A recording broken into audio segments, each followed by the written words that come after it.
Okay, got it. You got All it. right. So Let's see. Hang on one second. All right. I just want to switch. Okay. We good? All right. We are recording. Okay, great. Alexis, I am so excited that you're going to do this training for us tonight. Thank you so much for volunteering to share all of your knowledge and your wisdom that you've created such a following on social media and so many people that you've connected with and that you've met on social media that we are so glad that you're here to share your wisdom with us tonight. So go ahead. I don't want to take any more of the time. Take it away, Alexis. So when I started, I have to say that I didn't have a huge warm market that I was really comfortable reaching out to. So immediately I found a networking group that networked mostly on Facebook. And that was really my first start, and that's when I really started to build my business. And I quickly learned all what was going on Facebook. And it was amazing what I could do. And just reaching out and joining groups and talking to people and watching what was going on. It was amazing that I was able to build my business more with a cold market, and then it kind of turned into more of my warm market, which I guess more traditionally our business starts with a warm market. So if you're not really comfortable reaching out to the warm market, I definitely recommend trying to start to build your business on Facebook. So first, starting with your own page, you can choose either your own page or a business. And I actually like to do my own page, but I also started to work. I have everything going on because I was trying to figure out which worked the best. So I started out with a page, and then I kind of dropped that and was using my personal page to post all my posts on it. And when you are deciding what to post, a lot of people recommend posting somewhere between 5 and 8 times a day. And I personally can't really get that much going. Maybe some days I can do 3 or 4 posts, but I usually try and schedule at least 2 posts a day. And I use one of the scheduling apps. I use Buffer, and I schedule them out on my personal page and as well as my group. And with those posts, you want to have a variety of types of posting. You don't want to just talk about, healthy living. And I like to mix it up because engagement is the most important thing. If you're not getting engagement on your pages, then it doesn't matter what you're posting because nobody is seeing it. So you have to interlace our healthy living message with fun stuff, like asking questions and playing games and doing anything to get people to interact and comment and like your posts. Because the more people, when somebody is interacting with you, then the algorithms on Facebook are just going to have them see your posts more often. So if they're interacting with you on the fun posts, like what's your favorite holiday, or what fruit do you like best, or like do you like roller coasters or tilt-a-whirl, or when you're throwing out fun questions like that, those people are interacting with you. And then later on, when you're posting things that are more important to your business, they're going to see those posts. So the variety of what you're posting is important, and how many times a day you're posting. And then, like I said, I like to use Buffer to make it a little bit easier to do that. It's also important, I think we all do this as a group, but if you're not aware, it's great to become friends with everybody on Team Freedom, because we can really help each other out by liking each other's posts and commenting on them and doing all that, because that's every time we like and comment, it's bumping them up to the top. And so more people are going to see them. What am I going to say? So something that I've started to look into is kind of finding groups outside of even our location area. Like there's a lot, most people probably in this area know about Mainline Parent, and there's Mom Advice. There's a lot of these groups that people are on, and they're constantly asking questions. And Juice Plus just fits so perfectly into some of these questions. So I'm on there, and I know a bunch of us are on there answering them. but I've tried to go beyond and just type in some kind of groups like healthy living and seeing what kind of groups come up and joining as many groups as I can to try and meet people out there. So when people are posting, then you can interact with them. And it doesn't necessarily have to be all about Juice Plus. You just are trying to create relationships with people on these Facebook groups, because the point is to create so much of a relationship that you're chatting back and forth that then you can take it to private message and you're talking, and then you can say, hey, do you want to join my group? But it's not like you're banging them over the head, like join my group, join my group, join my group. So it's just the same thing we would do and say just about creating relationships in real life. It's creating relationships with people in groups that you have interest in on Facebook. So I kind of think of it as a little bit of going fishing, I say. Like, I created this Facebook group of my own called Eat Your Veggies, Getting Healthy with Alexis. And I call that my little pool.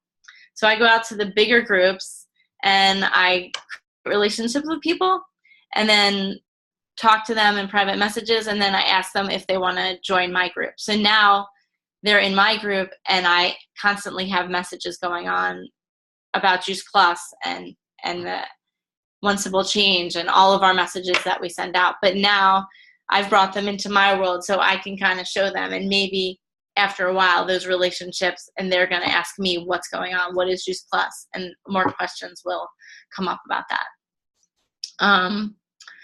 Something else, I watched an Eric Worre social media webinar that he was doing. A bunch of us watched it this summer.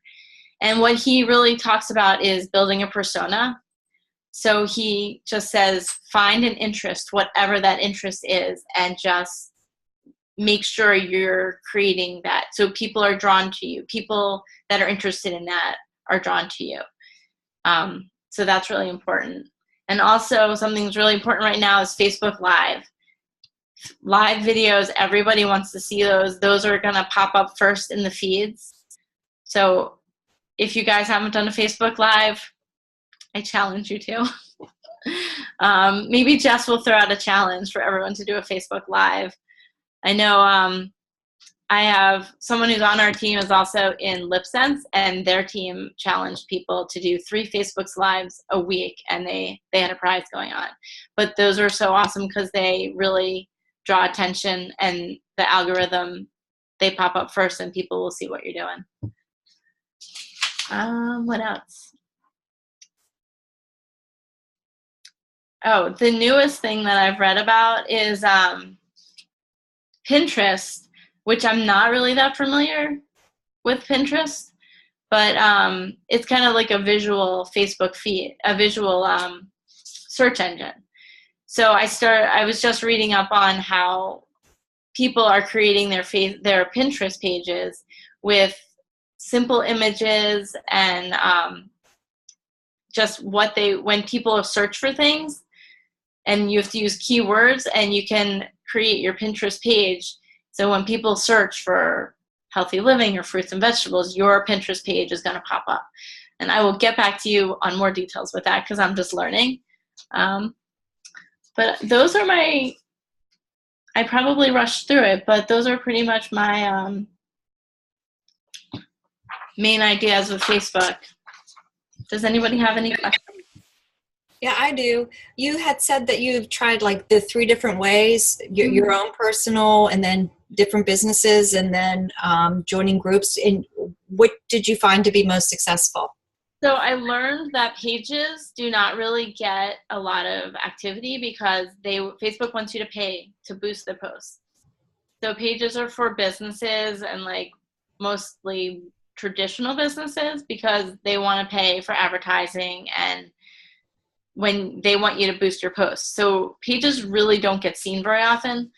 And that's when I switched to a group, because every time somebody posts in a group, anybody who's in that group gets a notification that somebody posted in that group. So that's why groups are much better and they get more activity and more interaction. I guess I really didn't understand that this was all like different Facebook options that you have. So I think like maybe my art page might be a page because it keeps asking me to boost it and put ads. And I'm like, why does this look so different from my regular feed? And I didn't send that up intentionally that way.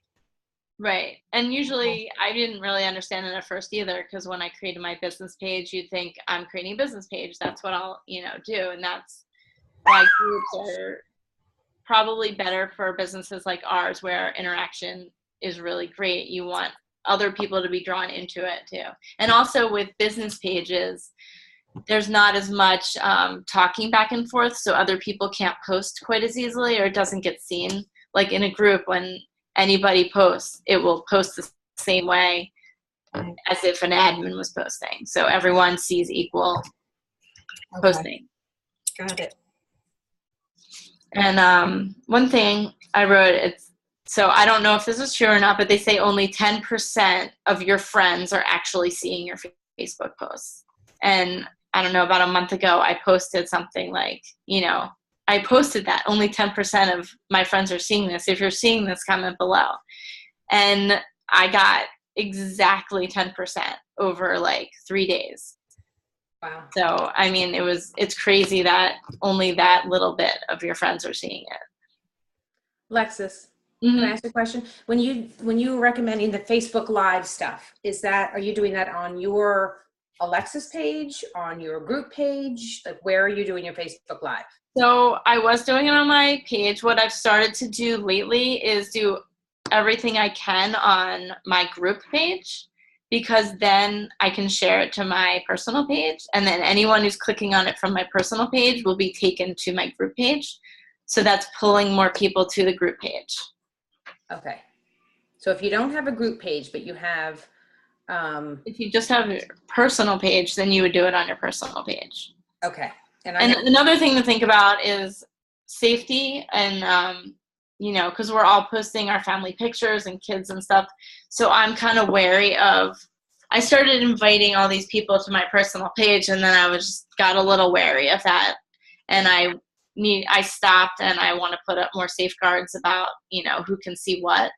So you also have to think about that, who you want to be inviting to see your kids. And yeah. So it kind of is like a double-edged sword. Do you want to do it for your business, or do you, Right. Okay. It's good things to think about. Thanks. So Alexis, if I heard you correctly, if you're doing a Facebook Live saying one simple change, and I shared it to my personal page, if somebody viewed it in my personal page, they would be taken back to one simple change? Yeah. When they click on it, it'll take you back to where it originated from. Oh, okay. So it probably makes sense to do them from one simple change. Yeah. Yeah. Okay.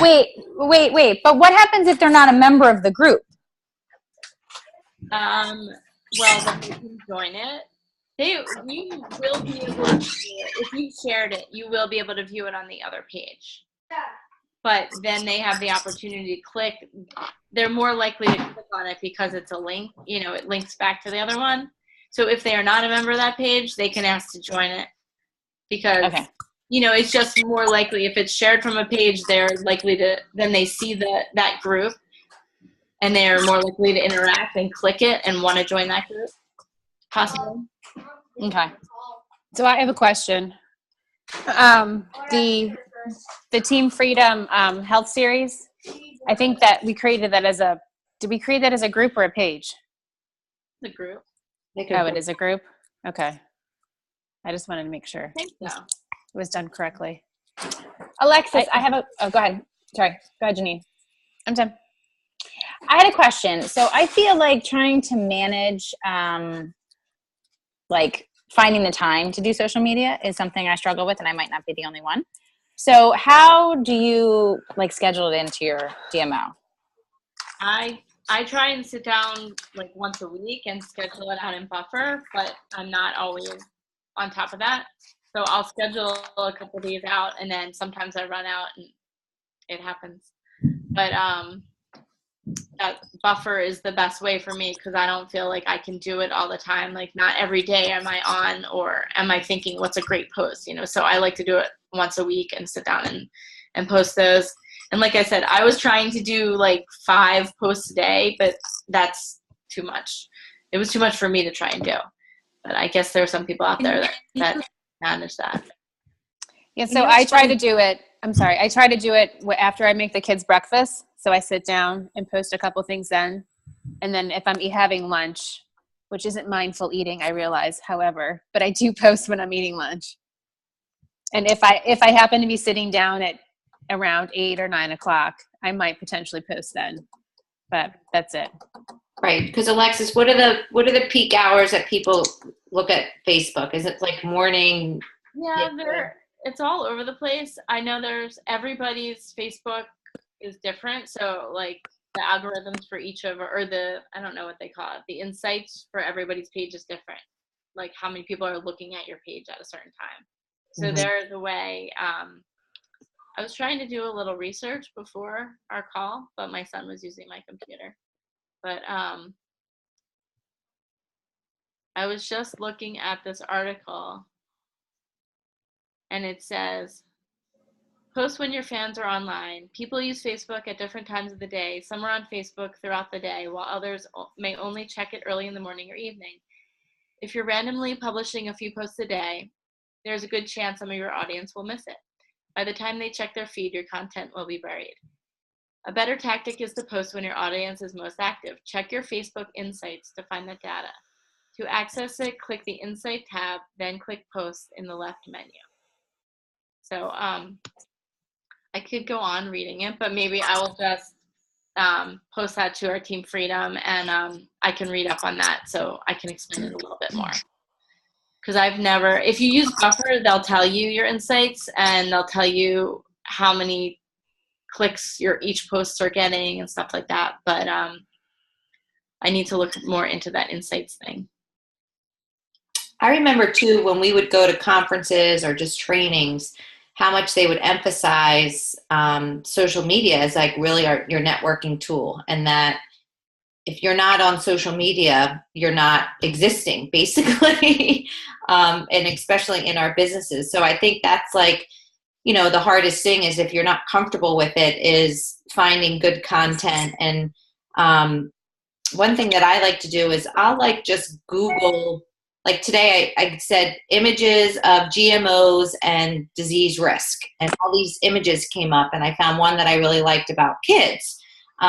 So I think, you don't have to reinvent the wheel. If there's a topic that you want to talk about, or utilizing the mission-driven model has a calendar, and it tells you what you could be posting like on the specific days of the week. So that would be a great kind of starting point. And maybe you start posting, twice a week, something like that. But it really does bring up like the conversations for when you see these people out and about in your daily life, and they're like, what are you doing now? Or, what's that shake you're drinking? Or, gosh, you seem like you're really happy and healthy. Like, tell me more about what you're doing.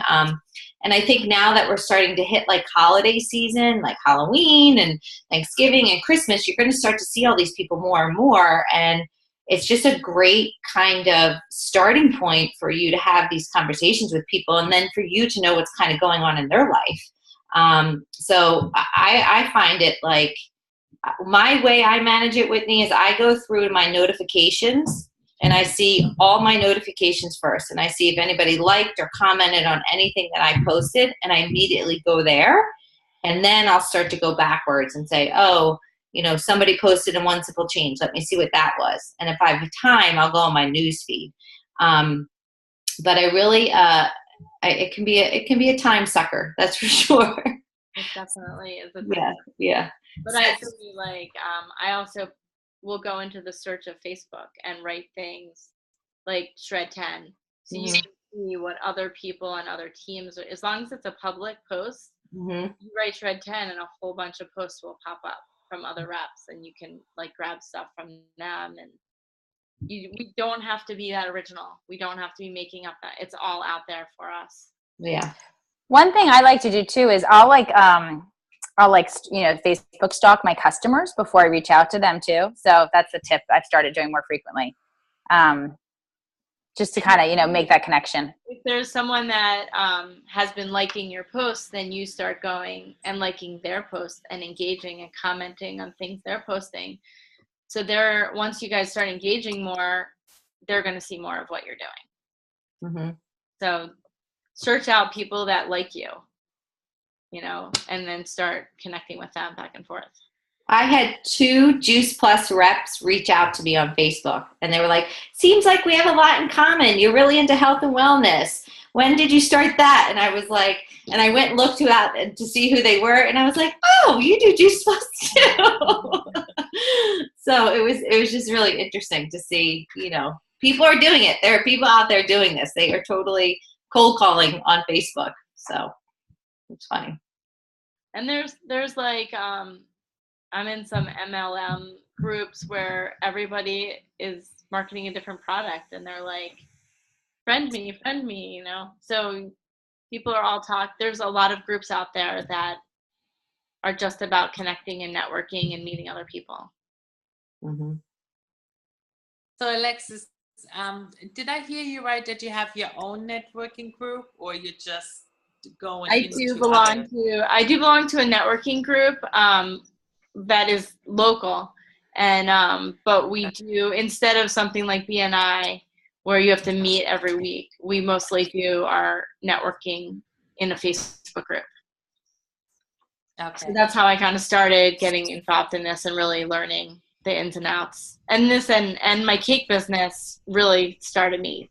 That's how I marketed the cake business, through Facebook and all these Facebook groups.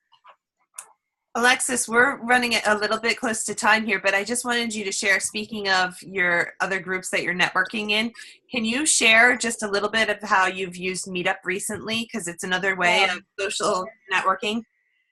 So I don't know if you guys are familiar with Meetup, but it's another website or app where people create meetups to do anything from going out to dinner or a book club or, any kind of interest. But I created my own group. So anytime we have an event, I just post it in my group. And when you create a meetup, people just come to it and join and ask to join. So I've been posting events in my meetup, and I had 3 people come to the David Phillips talk, and I had one person come with me to that Dr. Campbell talk the other night.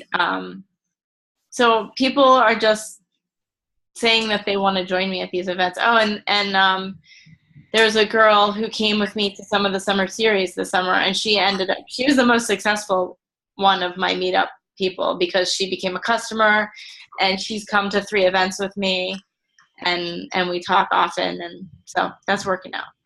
But it's once again just kind of like fishing, putting yourself out there and finding a way for people to find you. Instead, like, they're coming to me. I created a group all about healthy living, and they clicked on it because it sounded interesting to them. So I'm getting the type of people that we want, and then I weed it out even more.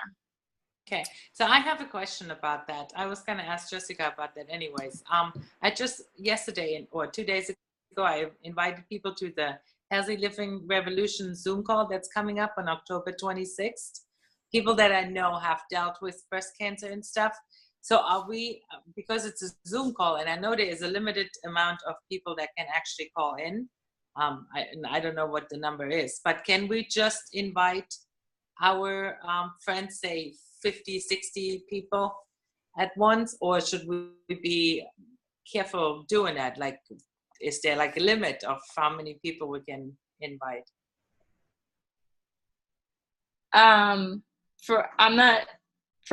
Which Zoom call are you talking about? Just like the Healthy Living Revolution ones? Is that what you said? Yes. Yeah. It's coming up October 26th.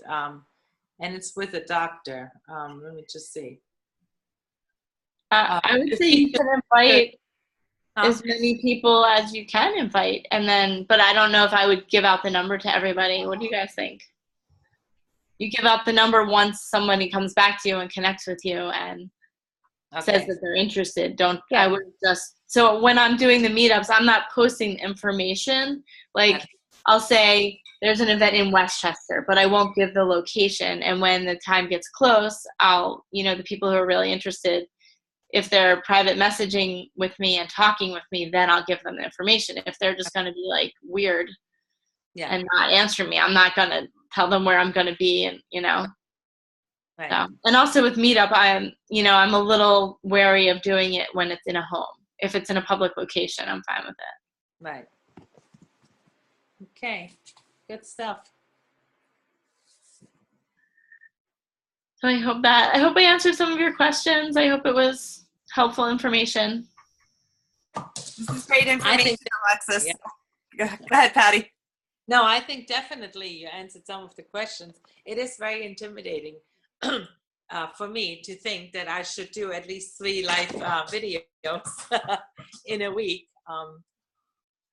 Yes. So, but I know, because I love when anytime somebody has a live video, I click into it automatically, immediately, because I want to see what it's about, So, and I admire how Alexis does it when she goes for her walks, and Jessica Taljada does it constantly. So I love watching it, and I just have to get that courage to do it too.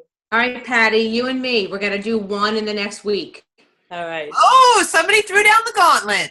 I like it. Even if it's 30 seconds to say I'm drinking my shake or I'm doing something healthy. All right. Yeah. It's kind of addictive too. Once you start, this is fun. I'll let you guys know. So when I did that, I did one Facebook Live, and it was when I was doing my healthy living call this summer. I had over 1,000 people watch that. Wow.